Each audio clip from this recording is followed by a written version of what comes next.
Good morning. Chopra ji classes में आपका फिर से स्वागत है। आज हम करेंगे लेसन 4 मानचित्र पृथ्वी हमारा आवास पुस्तक से। तो आइए शुरू करते हैं। लेसन 4 मानचित्र। आप पिछले अध्याय में ग्लोब के महत्व के बारे में पढ़ चुके हैं। ग्लोब में अध्ययन की कुछ सीमाएं होती हैं। जब हम पूरी पृथ्वी का अध्ययन करना चाहते हैं तब ग्लोब हमारे लिए काफ़ी उपयोगी साबित होता है। लेकिन जब हम पृथ्वी के केवल एक भाग जैसे अपने देश, राज्यों, जिलों, शहरों तथा गांव के बारे में अध्ययन करना चाहते हैं तो यह हमारे लिए उतना उपयोगी साबित नहीं होता। ऐसी स्थिति में हम मानचित्रों का उपयोग करते हैं। मानचित्र पृथ्वी की सतह या इसके एक भाग का पैमाने के माध्यम से चपटी सतह पर खींचा गया चित्र है, लेकिन एक गोलाकार सतह को पूरी तरह से चपटा करना असंभव है। तो क्या बताया इसने कि आप पहली बात तो ये कि ग्लोब के बारे में हम पहले पढ़ चुके हैं। दूसरे लेसन में, पहले लेसन में भी पढ़ा था, दूसरे में भी बात आई थी ग्लोब की, और तीसरे लेसन में भी हम ग्लोब का जिक्र कर चुके हैं। तो ग्लोब के बारे में सभी जानते हैं, उसका महत्व के बारे में हम पढ़ चुके हैं। ग्लोब में अध्ययन की कुछ सीमाएं होती हैं।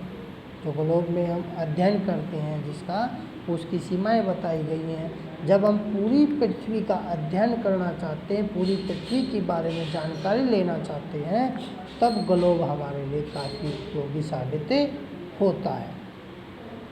लेकिन जब हम पृथ्वी के केवल एक भाग जैसे अपने देश के बारे में या अपने राज्य के बारे में या अपने ज़िले के बारे में या अपने शहर के बारे में या फिर गांव के बारे में अगर हमने अध्ययन करना है इन चीज़ों के बारे में, तो यह हमारे लिए उतना ही उपयोगी साबित नहीं होता, उतना उपयोगी साबित नहीं होता। ऐसी स्थिति में हम मानचित्र का उपयोग करते हैं।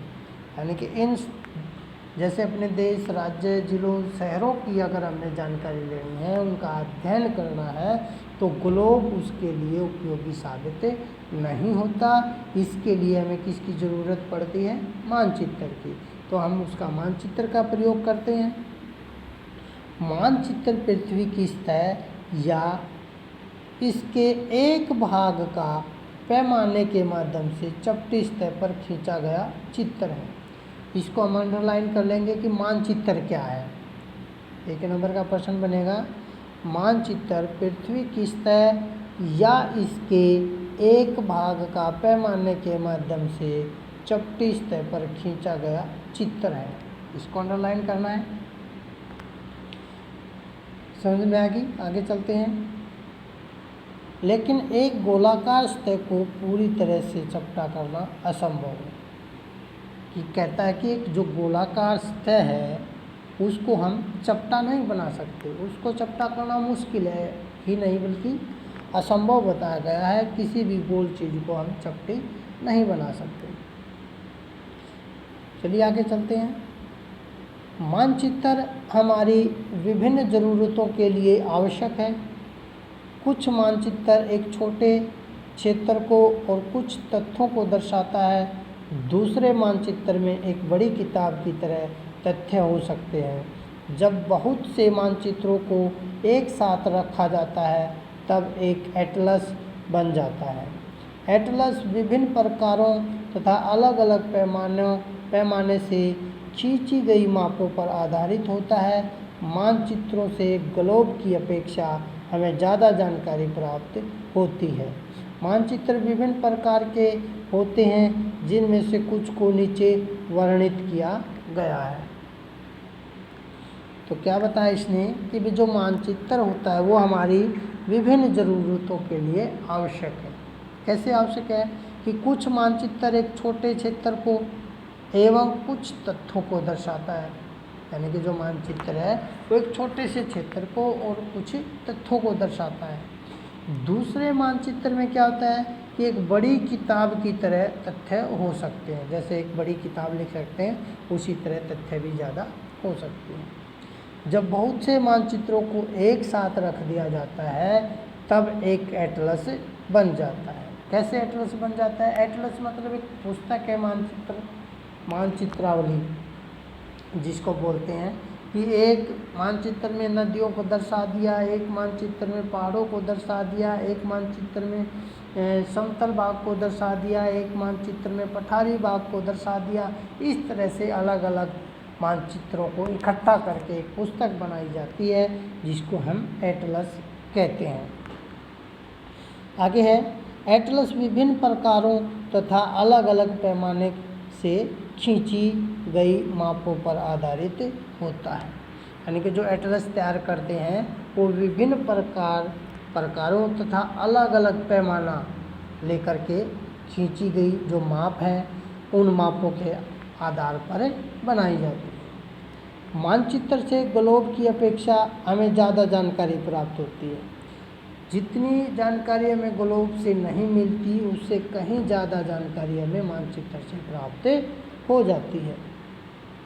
मानचित्र विभिन्न प्रकार के होते हैं जिनमें से कुछ को नीचे वर्णित किया गया। मानचित्रों के प्रकार बताए गए हैं, कई प्रकार के होते हैं जिनको हम आगे पढ़ेंगे। सबसे पहले नंबर पे है भौतिक मानचित्र। कौन सा है? भौतिक मानचित्र। इसके बारे में पढ़ेंगे कि पृथ्वी की प्राकृतिक आकृतियों जैसे पर्वतों, पठारों, मैदानों, नदियों, महासागरों इत्यादि को दर्शाने वाले मानचित्रों को भौतिक या उच्चावच मानचित्र कहा जाता है।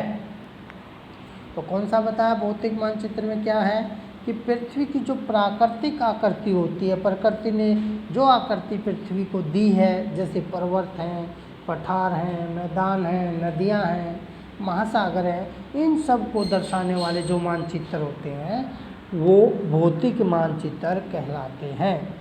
ठीक है, नेक्स्ट चलते हैं राजनीतिक मानचित्र।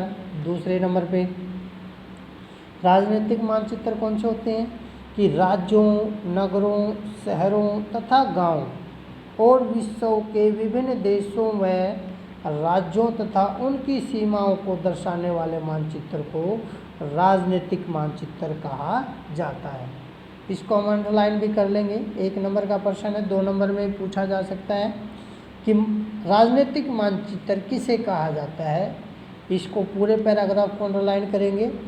राज्यों, नगरों, शहरों तथा गांवों और विश्व के विभिन्न देशों व राज्यों तथा उनकी सीमाओं को दर्शाने वाले मानचित्र को राजनीतिक मानचित्र कहा जाता है। ठीक है, नेक्स्ट चलते हैं। एक बार इसको देख लेते हैं थोड़ा सा, आओ कुछ करके सीखें।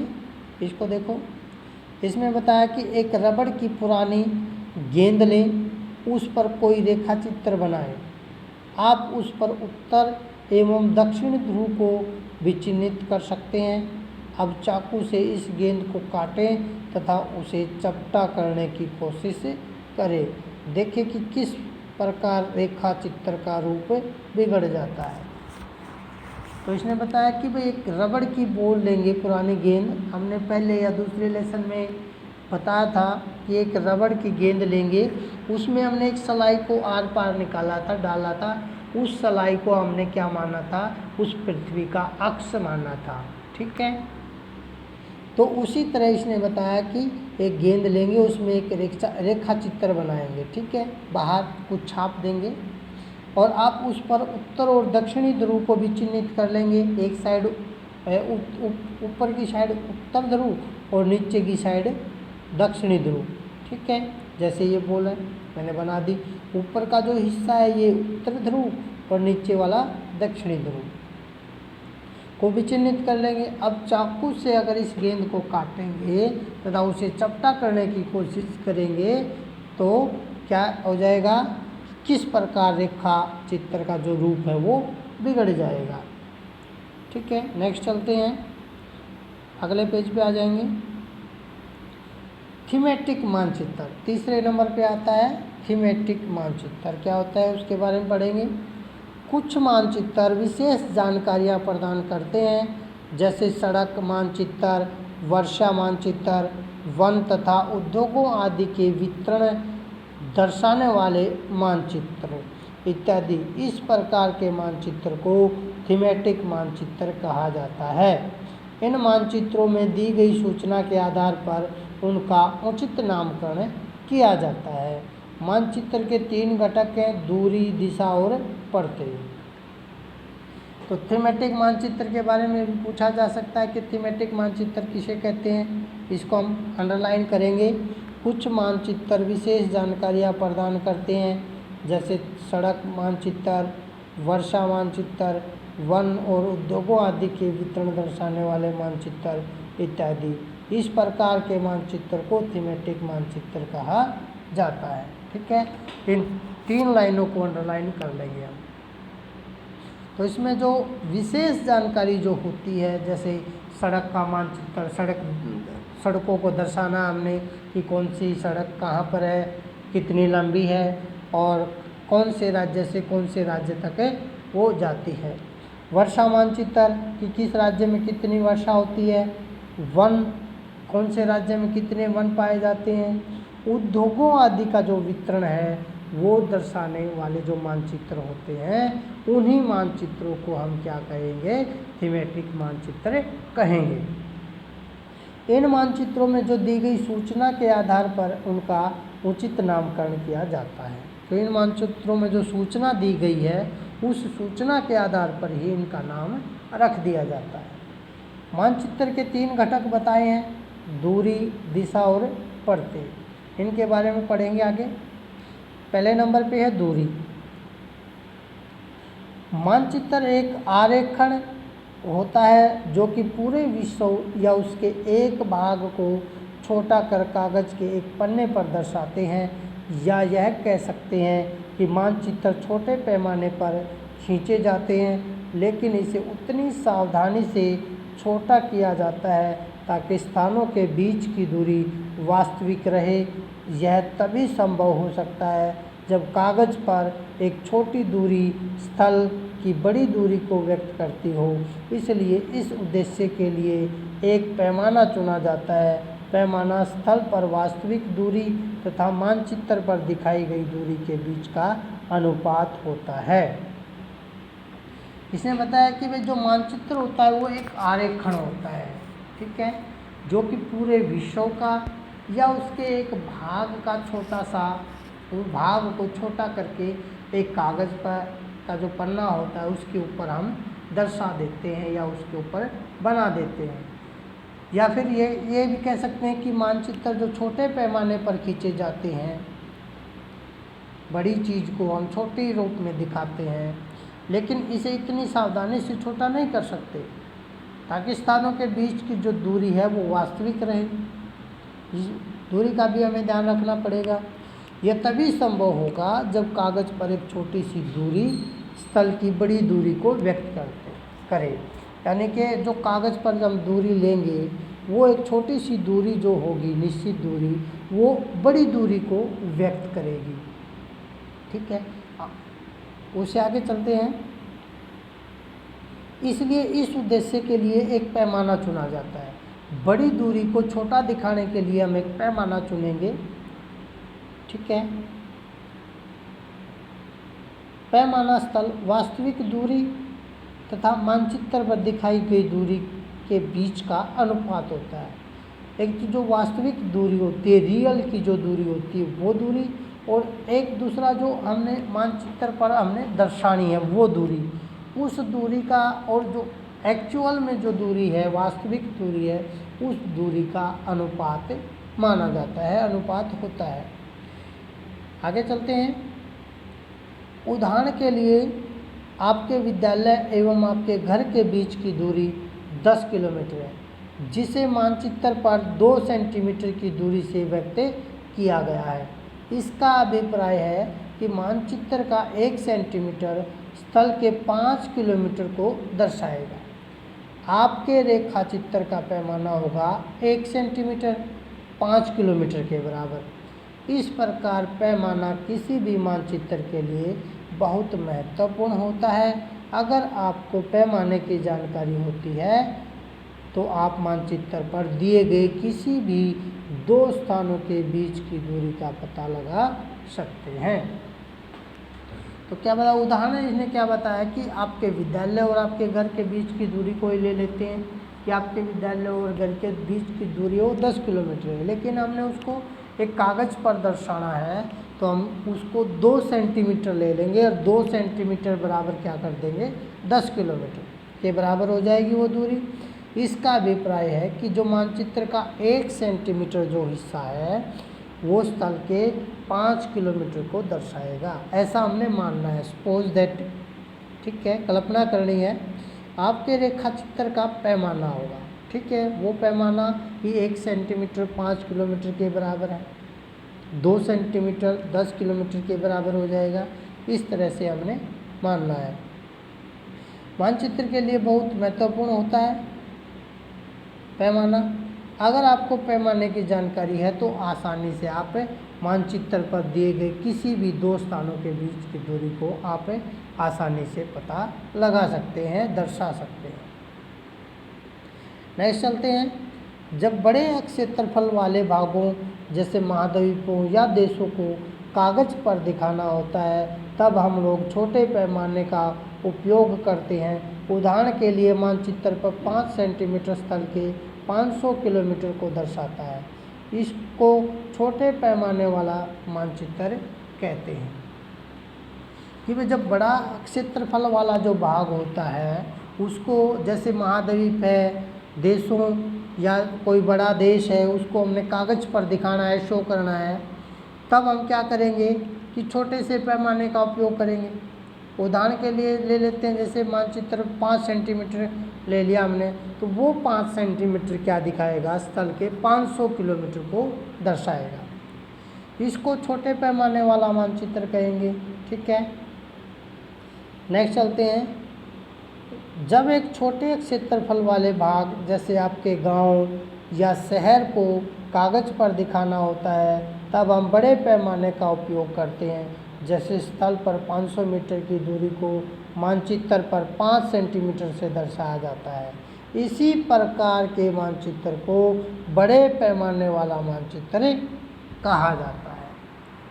अब इसने बताया है कि मुझे छोटा क्षेत्रफल वाला जो भाग है, आपके गांव है या फिर कोई शहर है, उसको कागज़ पर दिखाना हो तो क्या करेंगे, तब हम बड़े पैमाने का उपयोग करेंगे। जैसे स्थल पर 500 मीटर की दूरी होती है, लेकिन मानचित्र पर हम उसको क्या करेंगे 5 सेंटीमीटर से ही दर्शाएंगे। इस प्रकार के जो मानचित्र होते हैं वो बड़े पैमाने वाले मानचित्र होते हैं।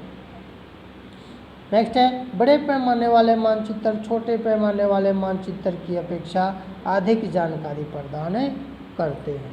इस बात का भी ध्यान रखना है कि एक प्रश्न पूछा जा सकता है, किस प्रकार के मानचित्र अधिक जानकारी प्रदान करते हैं। तो बड़े पैमाने वाले जो मानचित्र होते हैं वो छोटे पैमाने वाले मानचित्र की अपेक्षा ज़्यादा जानकारी प्रदान करते हैं, ठीक है। नेक्स्ट चलते हैं। दिशा, दिशाओं के बारे में पढ़ेंगे। अधिकतर मानचित्रों में ऊपर दाहिनी तरफ तीर का निशान बना होता है भाई, जिसके ऊपर अक्षर U लिखा होता है। यह तीर का निशान उत्तर दिशा को दर्शाता है। इसे उत्तर रेखा कहा जाता है। जब आप उत्तर के बारे में जानते हैं तब आप दूसरी दिशाओं जैसे पूर्व, पश्चिम तथा दक्षिण के बारे में पता लगा सकते हैं। चित्र 4.2 में 4 प्रमुख दिशाओं उत्तर, दक्षिण, पूर्व, पश्चिम को दिखाया गया है। वे प्रधान दिक बिंदु कहे जाते हैं। बीच की 4 दिशाएं हैं उत्तर, पूर्व उ या पू, दक्षिण पूर्व द पू, दक्षिण पश्चिम द पू तथा उत्तर पश्चिम उ पू, ठीक है। यही बताया कि अधिकतर जो मानचित्र होते हैं उसके ऊपर दाहिनी तरफ जो तीर का निशान होता है, वो तीर का निशान जो बना होता है जिसके ऊपर क्या लिखा होता है उत्तर, ठीक है। ऊपर उत्तर दिशा होगी, नीचे दक्षिण हो जाएगी, उधर पूर्व अपने दाहिने हाथ की तरफ और बाहिने हाथ की तरफ हो जाएगी पश्चिम दिशा।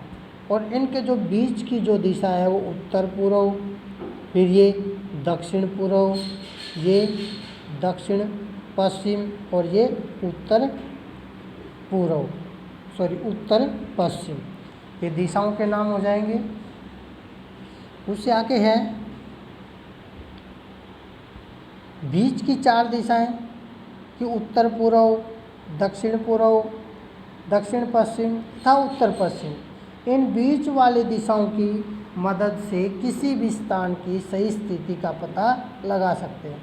जो बीच वाली जो रेखाएं दी गई हैं दिशाओं के, इनसे हम किसी भी स्थान की जानकारी आसानी से प्राप्त कर सकते हैं, उसका पता लगा सकते हैं। चित्र 4.1 से निम्नलिखित दिशाओं का पता लगाइए। विकास के घर से सामुदायिक केंद्र तथा खेल के मैदान की दिशा, दुकानों से विद्यालय की दिशा। तो इन चीज़ों का हमें पता लगाना है, किसके माध्यम से? इन दिशाओं के माध्यम से। जो दिशाओं का जो चित्र दे रखा है, इन दिशाओं के माध्यम से हमने उनका पता लगाना है। ठीक है, तो आज के लिए इतना ही, बाकी हम कल करेंगे। इस लेसन को हमने 2 भाग में बांट दिया है। सभी बच्चों ने इसको ध्यान से पढ़ना है घर पे। एक एक नंबर के कल प्रश्न पूछे जा सकते हैं, सभी को पता होना चाहिए। जो ध्यान से पढ़ेगा उसी को पता होगा। ठीक है, धन्यवाद।